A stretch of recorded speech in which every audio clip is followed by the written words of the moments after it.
With the weather changing, obviously I've made a list recently called the top 20 autumn fragrances in my opinion, but I want to know today, what are other content creators saying are the current top autumn fragrances for men right now? Today we're reacting to Ash Jensen's top 10 fall designer fragrances for 2024, released 2 weeks ago this video. Let's watch it together. I'm watching this for the first time with you guys and see what we think.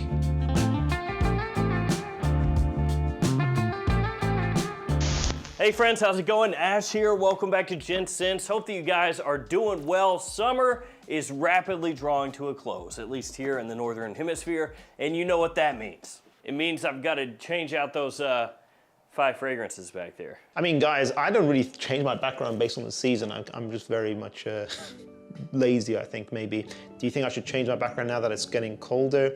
I feel like my background is plain. I don't really have any strong opinions on it, but you guys let us know if you want me to change the background at all. And let me know, guys, are you sad that there are going to be some warm weather fragrances in your collection that you're going to have to retire temporarily, or are you one of those people that doesn't care what season it is, they're going to wear their summer fragrances regardless? Let us know. Let's get it kicked off with an honorable mention, just one, and it's this Lalique Ombre Noire. The quality on this is fantastic for the price point. It smells absolutely amazing, but I will say, if you're a younger guy, you may not gravitate toward this one quite as much. Yeah, I've heard about this many times actually. I've looked at a note breakdown. This looks interesting, but I still haven't got this. Should I buy this fragrance, guys? Is it modern? That's the thing I'm worried about. Is this gonna smell old school, outdated? The note breakdown looks great. That cognac and cinnamon's giving me some Angel's Share vibes, but it's got tobacco and myrrh. This kind of reminded me of like Angel's Share mixed with 1 million Privé, those kind of vibes. Should I get this fragrance, guys? Should I just pull the trigger and go for it? It's an honorable mention in Ash's list, so we're gonna just skip ahead to the main top 10 now. And number 10 is this one, Ferragamo Spicy Leather. So this has leather, saffron, citrus, black pepper, sandalwood, and nutmeg as some of the notes in the fragrance. And it has a really elegant, sweet, spicy mix off the top. And while this is definitely a leather-forward fragrance, which you would expect since it's named Spicy Leather after all, the leather is not animalic, it's not off-putting or anything like that. Just very masculine, elegant, sophisticated, with a little bit of an edge. That looks very interesting and looks like the name that it's described as. Spicy leather, saffron, black pepper, I think I saw there, the leather, and the nutmeg, that's what I saw. So it looks like very much a cold weather, warmer leather scent, but I just bought Gucci Guilty Absolu, so should I check this fragrance out? Fair play, has very high ratings on Fragrantica. The longevity seems like it's medium, but it seems like an interesting fragrance overall. I kind of neglect Ferragamo as a brand in general these days. I used to be more focused on their Uomo signature line, but I don't know, maybe I should be focusing on this line as well. Is Spicy Leather good, guys? Should I check it out? And are there any other from that Ferragamo square bottle line up that I should check out also? 37.9% of people who watch School of Scent are subscribed to us. If you guys really want to see our channel grow, go ahead and click subscribe. Let's get that number to 40%. Thank you. Number 9 is good old Versace Eros Parfum. This one's got notes of tonka, green apple, amber, mint, and lemon. And this one is a really super versatile fragrance that sometimes gets pigeonholed into being thought of as a clubbing scent. Definitely isn't. I mean, you could wear it to a club if you wanted to, but you can wear this just all over the place. I think that's a perfect description of Eros Parfum. I reviewed this concentration for the first time recently in our Versace buying guide, and I would say this is the versatile Versace Eros. The original focuses a lot on the mint, apple, and vanilla. It's very simplistic. It goes to that vanilla really heavy. As you can see, I don't even think vanilla is listed in the Parfum concentration. It's more bright, fruit focused. That tonka bean and amber is a bit more balanced out. This feels like a more smoothly blended, more mature, sophisticated, versatile signature of the Eros DNA. So in my opinion, the current best Eros flankers right now are the Parfum and then Flame for clubbing, for that loud head toner. Don't go for Energy, that's just Mont Blanc Explorer pretending to be Eros. I would say just get Mont Blanc Explorer instead. Eros Energy is not a flanker of the line. I don't know why they've released it into the Eros lineup. It doesn't count in my opinion. And number 8 is gonna be from another very large line of fragrances, MYSLF Le Parfum from Yves Saint Laurent. Now, the original MYSLF is just amazing for me. That stuff works really, really well.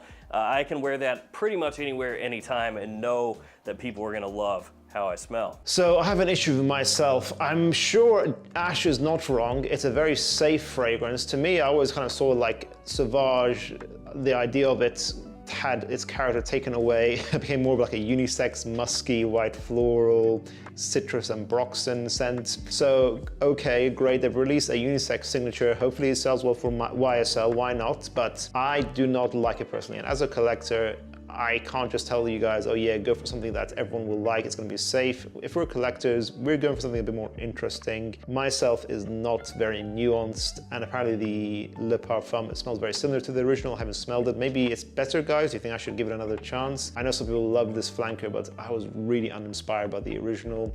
But maybe I'm being too harsh. What do you guys think? Number 7 is a fragrance that I have loved ever since it came out, Luna Rossa Black. Of course, this is from Prada, and to my own personal taste, this is my favorite in the Luna Rossa line.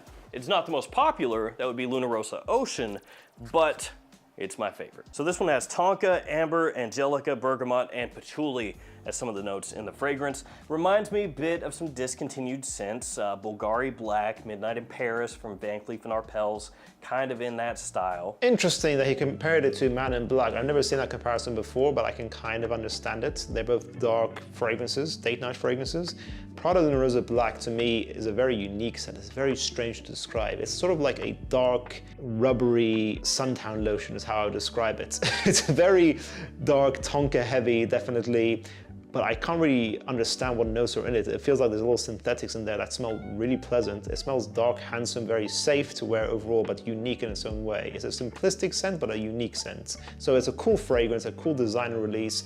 I get around 6 to 8 hours with a soft projection. I'm not sure if it's my favorite from the line. Maybe actually Carbon might be my favorite. I'm not sure if Ocean is the most popular. I don't know where he got that from. Is that a statistically proven thing? Maybe nowadays it is, I don't know. But I think pretty much every Luna Rossa fragrance is pretty solid actually. Most of them anyways. And I would say probably Luna Rossa Carbon. I'm wearing it right now. I've forgotten how good this stuff is. But yeah, Prada Luna Rossa Black, maybe I'm gonna revisit it myself as well in my collection. It's a great autumn fragrance. Actually, it fits this season really nicely. A very unique date night fragrance. All right, we're at number 6. That one's gonna be this one, Guerlain L'Homme Ideal Parfum. And since we got a cool weather L'Homme Ideal this year, that means next year, it should be a warm weather one. Notes here, very simple. Amaretto, leather, musk, patchouli. That amaretto gives it a really appealing sweetness off the top, that almondy kind of sweetness with a touch of booze. Great push to this one, great pop to it. You do have to like the L'Homme Ideal line, in my opinion, because this one is not super far removed from what was done with some of the earlier releases in the line. Yeah, it's interesting. Just as I get the L'Homme Ideal Eau de Parfum, the cherry and leather fragrance, I now have to consider getting L'Homme Ideal Parfum. It's probably a nicer, smoother blend on something that's similar to L'Homme Ideal Extreme. That's what people are saying on Fragrantica, and that's the most boozy take on the L'Homme Ideal line. I love L'Homme Ideal Extreme, so if this is similar to that but has better performance, maybe I have to get it, but maybe it's a little bit redundant if you already own the Extreme. What do you guys think? Have you tried this? I definitely really should. We're now in the top 5, and kicking off the top 5, Armani Code Eau de Parfum, and this is with the caveat that it's the new Code Eau de Parfum. And that's of course because Armani is just kind of all over the place right now with their names and their presentation styles and reformulations and everything else. Yeah, I agree with that. I don't know why Armani is going crazy with repackaging everything and re-releasing stuff. It is confusing to consumers. But yeah, as Ash said, it is Code Profumo repackaged now, the current formulation of Code Eau de Parfum. This one includes notes of green mandarin, nutmeg, and tonka. And the reason I have to do the whole 2024 thing with this is because the original Code Eau de Parfum and the original bottle style and everything, that's been discontinued. So the name obviously stays the same, Code Eau de Parfum, but when they moved it into this bottle style, they changed the fragrance, they reformulated it. So this actually smells closer to Code Profumo, which is discontinued. Yeah, I will have to say that the Code Profumo note breakdown is more accurate to what Code Eau de Parfum 2024 smells like. It is a simple fragrance, fair enough, so I can understand why they put only a few notes, but to me, it's very similar to Code Profumo. It smells like a Coca-Cola, boozy, ambery fragrance that has some strength, it has that tonka bean backbone that the entire code line has, but it's very sexy, easy to understand, a little bit mature and elegant, like all the code fragrances really. I'm glad it's back. I wonder if they're gonna bring back Absolu, because that was another great flanker. I was sad that was discontinued. But yeah, Code Eau de Parfum is gonna be great for this season. Number 4 is this one right here, Reserve Privé in the Gentleman line. This one has notes of iris, chestnut, whiskey, and woods. Sounds good to me, and it smells good to me too. Dark, woody, boozy, powdery iris in here. It's one of the better flankers for sure in the entire Gentleman line. I'm not a biggest fan of that line in general, as you guys know, but I did a buying guide a while back if you guys want to see that. I gave it a 9 out of 10, I believe. It's fairly versatile for an evening scent. It has a character, longevity is fantastic. I think it's like 10 to 12 hours, something like that, with a medium projection. So it's a solid designer release, definitely worth checking out. Top 3, and these are some big ones. First one, Le Male Elixir. This is just one of my go-tos. When it starts to get chilly outside, this is something I can turn to over and over and over again. And where I own so much stuff, there aren't a lot of fragrances that I put a dent into. And this one is one. I wonder how he knows that, because the bottle isn't see-through. Interesting, just pointing that out, but I'm presuming Ash just uses this fragrance a lot. It's got vanilla, honey, tonka, tobacco, lavender, and mint as some of the notes in there. It's smooth with a touch of powder, but not all that much, just a little bit underneath everything. Perfect for a night out, perfect for a date, big attention grabber. It stands out in the best of ways. Yeah, actually, I have my little bottle of it right here. So obviously I'm not as passionate about this fragrance as Ash. I got this as a free sample with my Paradise Garden. I like Le Male Elixir. I can see why it's getting a lot of hype in the community. I would say don't expect the most complicated vanilla fragrance. It's simplistic but nicely blended. Vanilla, a little bit cleaner than lavender, a tiny bit honeyed, very strong with woody ambers in here.